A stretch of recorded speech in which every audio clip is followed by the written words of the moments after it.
I like the endorphin hit every single time I get an achievement, and I like flashy rhythm games. You can call me an iPad kid if you want to, but this special combo is going to get me to an Everest that at maximum only 1.8% of Beat Saber players have ever achieved. A few weeks ago, I was scrolling through my growing backlog of VR games on Steam, and I noticed that one of my friends had gotten a Beat Saber achievement. Now, I had only had 10 minutes of inactivity on my PC VR Beat Saber game. Everything else I've played on just the standalone headsets.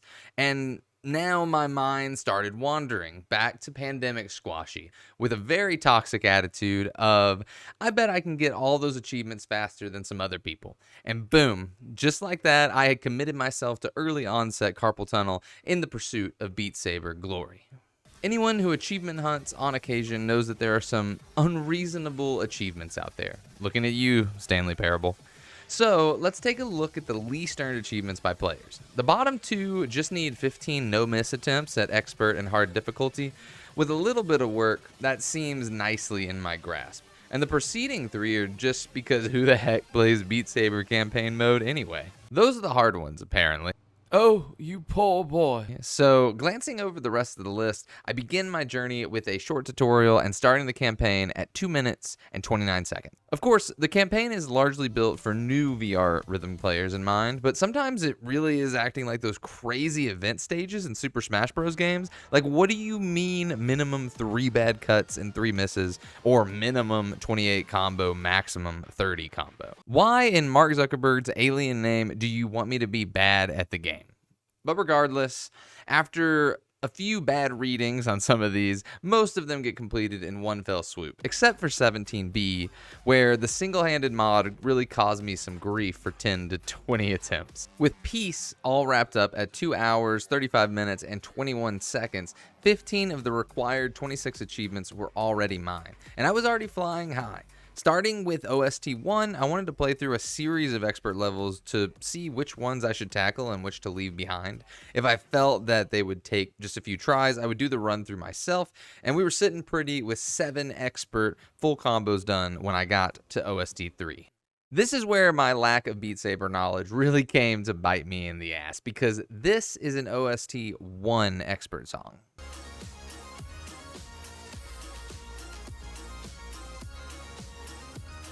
And this is an OST 3 expert song.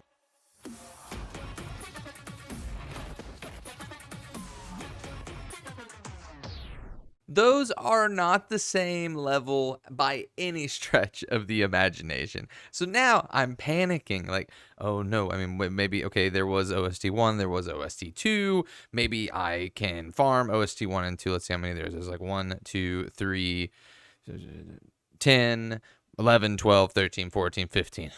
Thank God. So, saved by the Beat Saber gods, I'm going to get these full combos on OST 1 and 2, but I no longer have choices of songs that I'm going to be doing. So, me and Yaroslav are going to become like this. Ultimately, ended up being not too bad, with Rum and Bass and Unlimited Power being the hardest 2 songs for me to full combo. Rum and Bass was one of the longer songs in the 15 list, while Unlimited Power had a lot of leftover right movement that threw me off several times. But we finished up the 15 expert full combos at the 4 hour, 20 minute, and 26 second mark, and then wrapped the 15 hard full combos almost immediately afterwards. Taking a look at the remaining,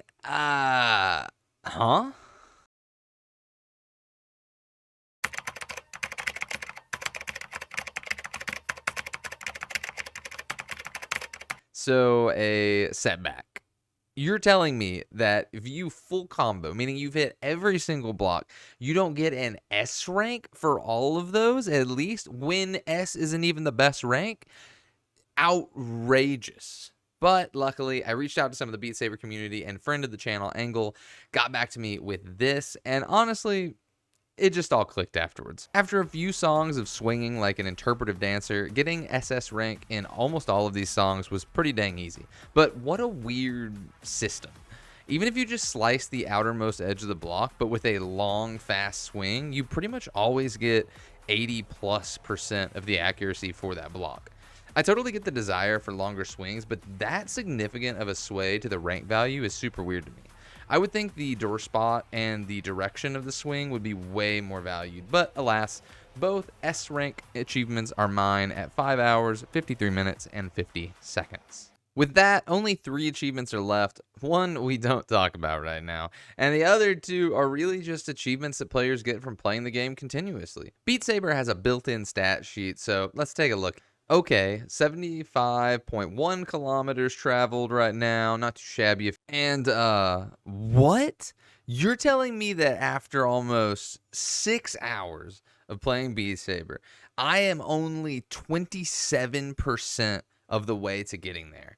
Based on that math, I'm going to have to play now an extra 14 hours. Immediately, I took to the internet to try and find some sort of cheat or trick to get all of that score up, but alas, the forums did not serve me well this day, and I dove back into Beat Saber, only to be met with the fact that Rum and Bass is my current highest scoring song in the 400k area, meaning that I would only need to play the song 163 times more if I wanted to complete this challenge. In an effort to control my own destiny, I just started making my way up through OST 7, just looking for a song I can play continuously for more points than 400,000 and hopefully less than 163 times.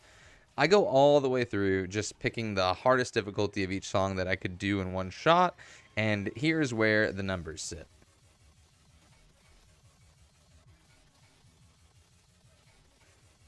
I feel like I'm going to die, but there was one little relief in sight, and that is that I adored one of the songs in OST 4, Camellia's Spin Eternal. A 3-minute and 48-second song with 951 blocks on hard that typically netted me around 730,000 points. And after a few playthroughs, I was able to turn on Fast Song Mod to get an extra 8% of the score on top of that.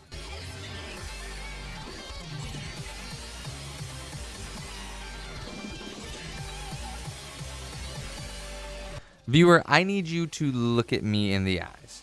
First, join the membership of the YouTube channel so that you can support cool monthly tournaments and VR lands on a biannual basis. Second, come closer, come closer. I played Spin Eternal by Camellia 73 times. 73 times. That's around 4.5 hours spent on Spin Eternal. My wrists and forearms are falling off. My mind hears the song at night. But it was all worth it because at 11 hours, 48 minutes, and 19 seconds, I finally got the last achievement on my list. I can finally rest again. I wonder who that is. Okay, so I didn't get all of the achievements, but I'm still counting my speedrun time as 11 hours, 48 minutes, and 19 seconds. Playtime achievements like that can be the last achievement left are just so silly. But as always, achievement hunting has left me in pain, but it is a beautiful pain that I hope to feel again soon.